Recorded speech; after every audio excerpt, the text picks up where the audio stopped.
Pasada la página de las elecciones, felizmente y gracias a Dios, ahora toca mirar hacia adelante, poner en perspectiva la situación del país y lo que ocurrió en el día de ayer.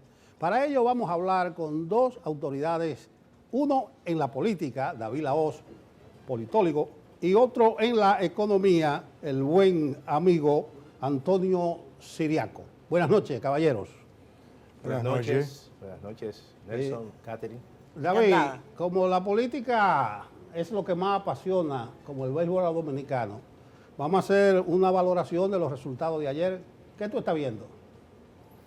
Un pueblo que se empoderó, un pueblo que mostró una voluntad inequívoca, un pueblo que quiso darle un giro de 360 grados a la política, un pueblo que tiene cifradas muchas esperanzas en el presidente que ha escogido y una pandemia que sigue constante, según los numeritos, que sigue aumentando, y se espera que en la quincena posterior a las elecciones también haya una multiplicación de casos todavía mayores, ojalá que no, pero esas son las expectativas que se plantean, y una transición que viene con miras a que el gobierno elegido en las urnas pase a conformar su gabinete, que creo que será el momento en que se podrá definir el giro del gobierno que sustituirá al presente gobierno de Danilo Medina, un PLD que parece ser que recibió su tiro de gracia. Entendemos que será muy difícil que levante cabeza después de este golpe, nuevas fuerzas políticas que se abren en el horizonte y quizás un cambio generacional que quedó tronco en el proceso presente y de manera muy especial una economía maltrecha, no por el proceso electoral, sino por el coronavirus, por la pandemia y las expectativas de cuán rápido podremos levantar nuestra economía, cosa un poco complicada porque no depende solamente del factor República Dominicana, sino que hay una situación a nivel internacional que podría incidir de manera directa en una economía de servicios como la nuestra, dependiente del turismo, y con un cambio climático que amenaza con limitar la producción nacional de más en más. En fin, una situación en donde las expectativas de todo un pueblo están cifradas en una oferta electoral a la cual se apostó, pero cuyo rostro todavía no conocemos del todo. Sabemos que hay un candidato ganador, una señora vicepresidenta, pero no todavía un contenido claro, porque tratándose de un partido de no mucho tiempo de formación, no se conocen los contornos ni las características que tendría un gobierno de ese partido. Es decir, pero la esperanza está ahí, es decir, las esperanzas del pueblo, la motivación del pueblo está bien y la positividad del dominicano está latente, o sea, la gente cree que sí, que vamos bien y eso es importante. Y entendemos que marcará el resto de año el determinar hacia dónde vamos luego de este cambio tan radical, inesperado. O sea, la gente todavía no sale del asombro de qué fue lo que pasó, cómo sucedió esto, pero estamos sobre los hechos, es decir, es una realidad que no podemos ignorar y sobre ella deberá de analizarse el futuro inmediato de la nación, que como todo el mundo lo ve, se entiende positivo, y en ese sentido creo que cada ciudadano tiene que contribuir a que lo sea. Ya se ha dicho que el señor Abinader desea un gobierno de unidad nacional, tiene creo que la voluntad de todo un país en colaborar con él, en que las cosas le salgan bien, y un sistema de partidos políticos que apunta hacia una recomposición todavía no clara, todavía no definida de cómo se recompondrá, pero hay una recomposición política que también habrá que hablar de ella en los próximos meses, por no decir días, porque creo que hay que respetar lo que viene, la prioridad, que es la configuración del gabinete y la transición política, que claro, la hemos avanzado desde 3 meses en República Dominicana, pero habiéndose celebrado elecciones en el día de ayer, ahora se reduce a 40 días por primera vez. Eso es algo que habrá que medir también, si una transición de 3 meses, si de 40 días o de 6 meses como la tienen en México. O sea, esa también podría ser un punto a debatir, de si es necesario que sea 90 días o si en 40 se puede hacer una transición correcta. O sea, hay muchas preguntas que van a tener respuesta, yo creo que a la mayor brevedad. Y ese sería el panorama que nosotros vemos. No hay negatividad, sino positivismo. Creo que es la palabra clave de estos días, porque la gente se dio un cambio esperando que esa positividad penetre a todos los rincones de la República, y vamos a ver cuánto nos dura, porque siempre decimos aquí que la esperanza es lo último que se pierde, y el dominicano, junto con doña Tatica, ahí es donde incide. Yo creo que es importante, gracias David por tu perspectiva desde el punto de vista político. Creo que es interesante también conversar con Antonio Siriaco, quien es economista, sobre uno de los apartados que David hacía referencia, y es la transición. Si el presidente de la República ya ha dispuesto a través de un decreto hoy esta comisión de transición gubernamental. Ayer, durante la cobertura, conversábamos incluso con Adolfo Salomón, y una de las dudas que estuvimos acá conversando, sobre todo que puede generar distintas posiciones y sobre todo distintas maneras de manejar el barco, por decirlo de alguna manera, es si se deben quedar técnicos del actual gobierno, Antonio, sobre todo para la parte económica, para liderar, o más bien para acompañar lo que vendrá en los próximos meses, dado que estamos, bien señalaba David de la Hoz, en una situación de suma inestabilidad, aunque hoy las bolsas de América Latina amanecieron en alza por buenas expectativas de China y Estados Unidos. Antonio, ¿cómo ves ese acompañamiento que deberá ocurrir desde el punto de vista técnico? Y una pregunta quizás un poco atrevida de mi parte: ¿a quién te gustaría a ti que propusieran para el Banco Central?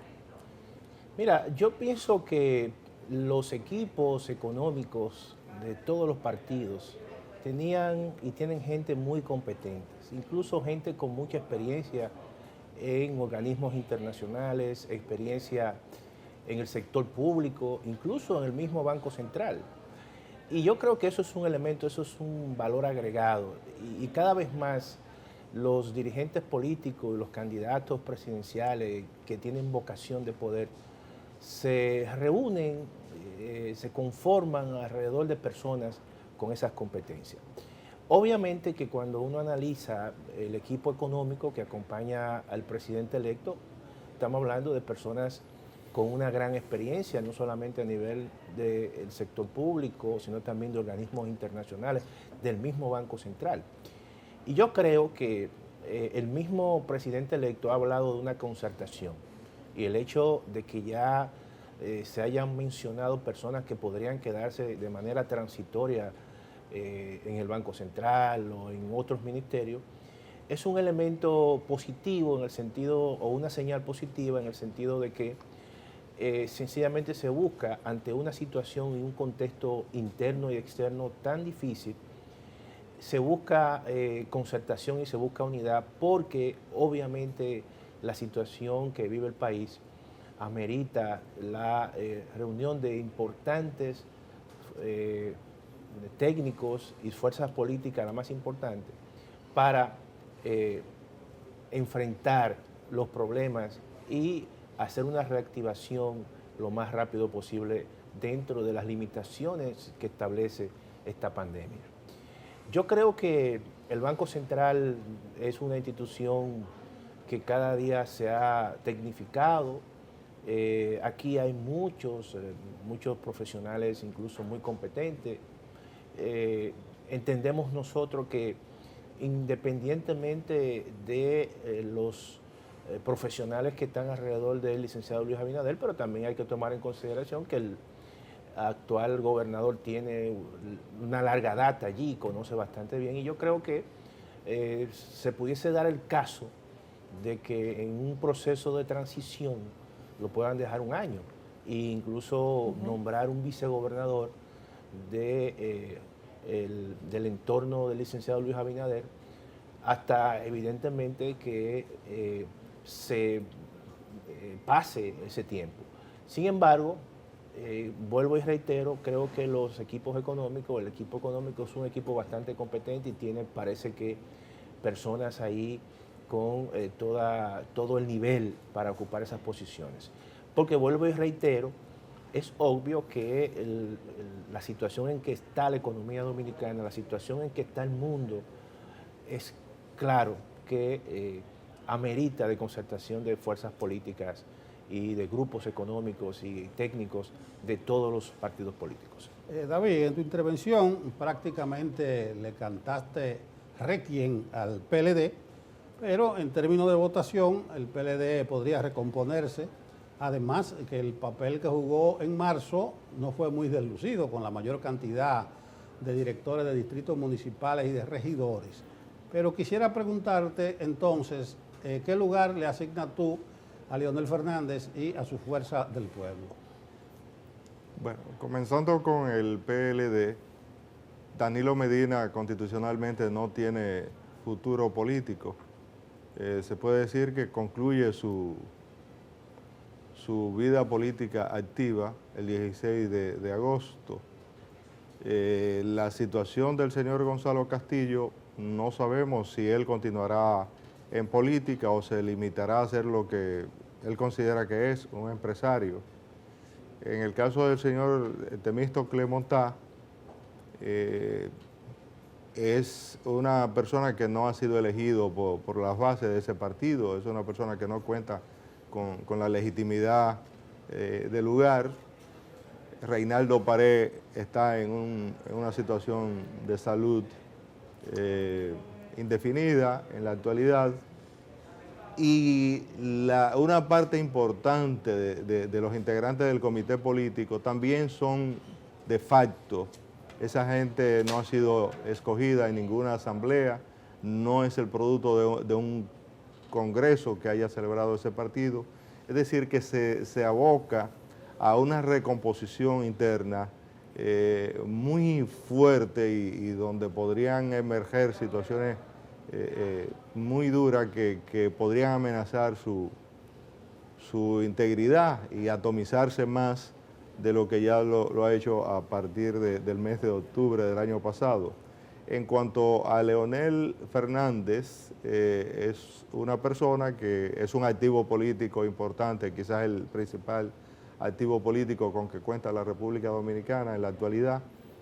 Ya ha constituido un partido, aunque por ejemplo nosotros observamos que perdió un momento estelar para haber hecho una alianza estratégica con las nuevas generaciones. Nosotros entendemos que estos muchachos que se manifestaron en la Plaza de la Bandera, debió alguna entidad política incorporarlo al proceso electoral recién pasado, y uno de los que mayores posibilidades tenía de integrarlo era Leonel Fernández. Desaprovechó esa oportunidad y no sabemos ahora, en los próximos 4 años, qué coyuntura le posibilitará agenciarse una parte de esos líderes nacientes de ese movimiento, pero en verdad todo apunta a que él será la oposición al señor Luis Abinader, oposición que se espera que sea constructiva, una oposición que no sea en términos de hacer la política tradicional en República Dominicana, sino una política de oposición constructiva y en busca de que la nación apunte hacia su estabilidad en los diferentes problemas que le afectan en la actualidad.